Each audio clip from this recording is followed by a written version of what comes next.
YouTube? Niner Empire, what is going down? Welcome back to another video. There's been a lot of news on the 49ers, and I apologize for not staying on top.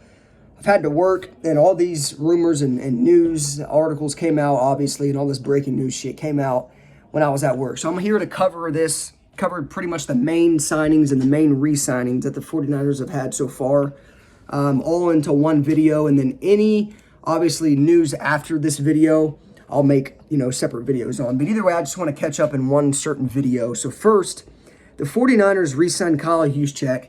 And Kyle Juszczyk, obviously, everybody knows how important he is to the run game, the offense. I mean, Kyle Juszczyk is the best fullback in the game. No one's better. Nobody's more versatile than him at his position. Kyle Juszczyk can do it in the passing game. He can do it in the run game. He can do it in the blocking game. He's an all-around talent. And the 49ers and him reached an agreement on a 5-year deal worth $27 million. So I would imagine, if all goes as planned, Kyle Juszczyk will end his career with the 49ers. But either way, other than Kyle Juszczyk, so we're getting Kyle Juszczyk back, the 49ers ended up re-signing Jason Verrett. Jason Verrett's getting a 1-year deal worth $5.5 million with incentives that could reach up to $6.5 million, I believe. So Jason Verrett's another guy that, was on the list and on my list as players the 49ers should sign. And reason being is because, obviously the 49ers are thin at corner with losing Richard Sherman.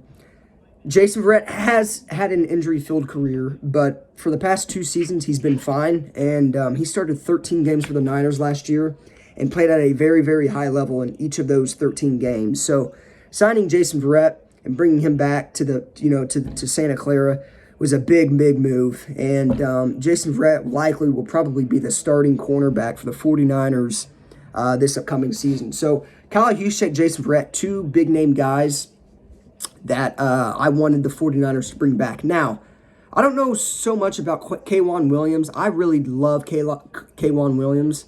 But I don't know currently with the moves so far the 49ers have had, I don't know if we're going to have enough money to bring him back. But other than Kyle Juszczyk and Jason Verrett, the 49ers, they signed Samson Ebukam. I think that's how you pronounce his last name. Correct me if I'm wrong. But he's an edge rusher for the LA Rams, and he's a quality edge rusher. And obviously, we need an edge rusher considering D Ford cannot stay on the field. So Samson Ebukam will be getting a 2-year deal worth up to $12 million.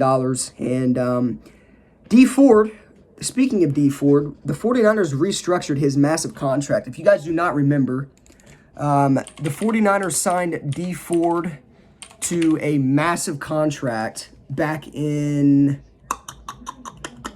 I believe it was like 2 or 3, I think it was 2 years ago. The 49ers signed him to a massive 5-year deal that was worth $85 million, I believe it was. And that was that it had to be one of the worst contracts in the NFL. I mean, D Ford cannot stay on the field.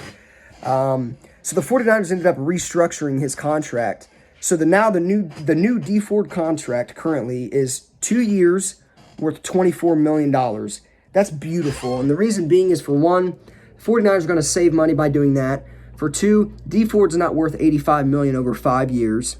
He probably could be if he would stay on the field, but that's not the case. The 49ers had no option either to cut D Ford or to obviously hang on to him and just restructure that deal. So it's good that the 49ers and D Ford agreed on a contract restructure. So yeah, I mean, so far that's pretty much all the 49ers news. One more thing, though, it just broke. Kendrick Bourne is leaving the 49ers to sign a 3-year deal with the New England Patriots worth up to $25 million. So the 49ers are losing Kendrick Bourne. Kendrick Bourne obviously bring a lot of energy to that wide receiver core, bring a lot of energy to the team, was a locker room guy. So Kendrick Bourne is going to be very, very missed. But hey, he got paid, and the only thing us Niners fans can do about it is just be happy for him. And I mean, with Brandon Ayuk and Deebo Samuel, and then obviously maybe Emmanuel Sanders possibly coming back to the 49ers since the Saints ended up releasing him, we should be fine without Kendrick Bourne. But it's good to see him get paid, and I'm sure he's happy. But Kendrick Bourne, so we lost Kendrick Bourne, restructured D Ford's contract, signed Samson Ebukam to a 2-year deal, re-signed Kyle Juszczyk, and re-signed Jason Verrett.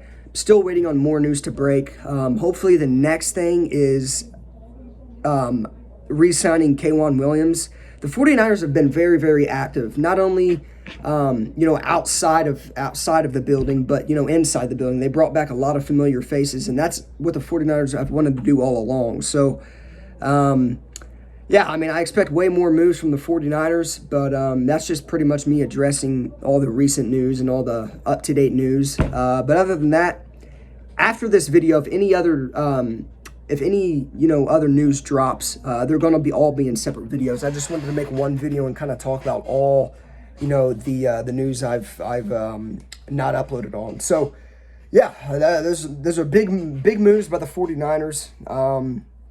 And I'm interested to see who we bring in outside of the building and who we bring back, obviously, inside of the building. So, yeah, with that being said, I'll see you guys in the next video. As always, go Niners. And let me know in the comments down below what you guys think of these recent moves by this Niners team.